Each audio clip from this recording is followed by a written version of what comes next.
Hi, I'm Mindy. Welcome back to my channel. Today I am doing my wrap up for Horror Mayhem Week 3, which was Classic Horror Week, and I did really good reading week. I actually read 4 things that were classic horror and 2 additional books. And let's start with the classic reads. The first one was a short story by H.P. Lovecraft, Pickman's Model. I heard from Kat from Kat's Novel Adventures, who is running Zombiethon, that there was actually a zombie story from H.P. Lovecraft that I could read. So I decided to read Pickman's Model. And she gave me a suggestion for a zombie story from Edgar Allan Poe as well. Thank you, Kat. More reads for Zombiethon, so that's great.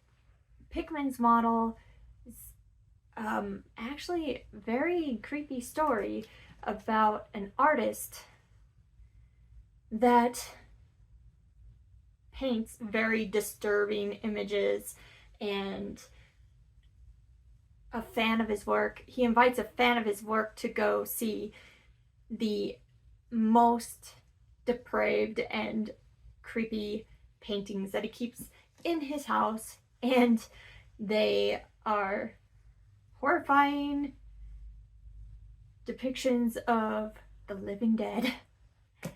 It was a really cool story.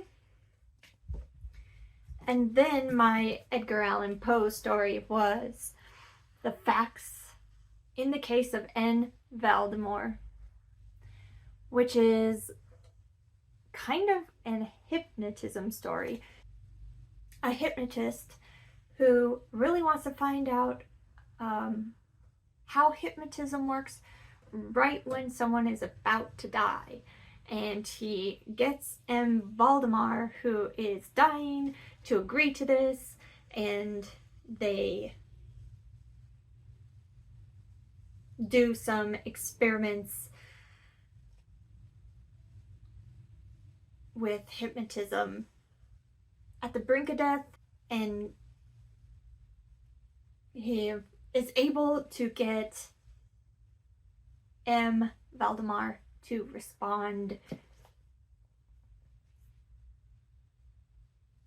even when he's dead. Great story. And I also read a poem by Edgar Allan Poe because I want to read more of his poetry, and I read Lenore, which is a very short, sweet but sad poem about Lenore, a beautiful woman who dies, who's dead, and yeah, full of grief, very sad and lovely, beautiful. And I want to read lots more Edgar Allan Poe poems. The last classic read that I read in week 3 of Horror Mayhem was Psycho by Robert Bloch, which I absolutely loved. This crime thriller, horror slasher, I don't know. It's a crime thriller that edges on horror. It was based on Ed Gein, and I was noticing a lot of similarities between Psycho and Ed Gein's case. It wasn't all the same. Lots different, but certain things like obsession with mother and taxidermy, lots of things, kind of similarities. But Psycho is about a man who runs a hotel with a sick mother and a woman who is on the run after stealing a lot of money, who ends up stopping in this hotel, and some dastardly things go down. Now onto the couple additional reads for the week that were not classics. One is brand new and one is pretty contemporary. First is Clowns vs. Spiders by Jeff Strand. I read this as my personal phobia because I have arachnophobia. I'm afraid of spiders, even though they should not be that scary to me. But Clowns vs. Spiders was a horror comedy. It was hilarious. And it's about a group of good clowns who are out of work, so they have to take jobs at a haunted house and they hate it. But it ends up to them to save the town from huge mutant spiders that are ultra deadly. It was action-packed and just full of fun. It's for fun, not a modern classic of literature, but such a good time. And these spiders were very scary. I was you know, feeling the icky crawlies while reading it. And the last book I finished in week 3 was The Dead Spot, Stories of Lost Girls, which is a short story collection, perfect for Horror Mayhem. That was an arc given to me by the author. This is by Angela Sylvain, who also wrote Frostbite. And this is a collection of 17 of her short stories, about half of which have been published in anthologies and the other half have not, and they were all so good. I love when a story can grab you that quickly and leave an impact with such a short amount of pages. It's really impressive to me, and she's really good at it. In fact, the one that was the most hard-hitting, I thought, was the shortest one, only 2 pages, and that one left quite the impression. There's a lot of heavy topics and very scary scenarios, and they're all focused on female characters. It was a fantastic collection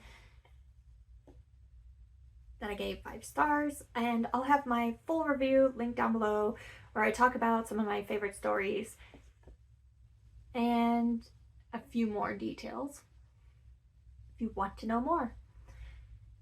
That's everything I read during week 3. Now I need to mark my bingo board,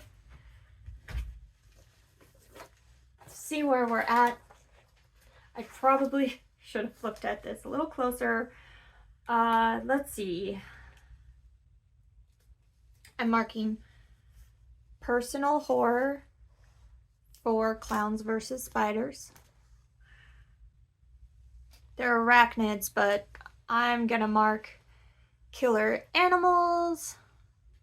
Yeah, killer animals for Clowns vs. Spiders as well.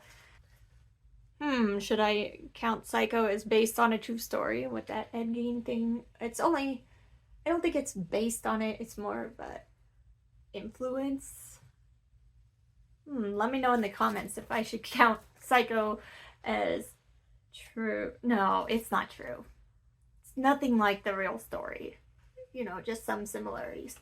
Also, should I count Psycho as home invasion?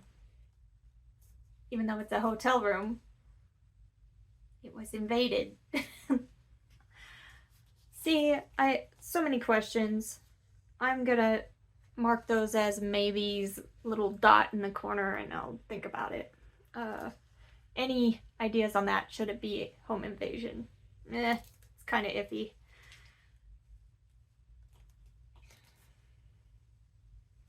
Okay, Clowns vs. Spiders is definitely clowns. Oh yeah. Oh, I wish it said creepy children.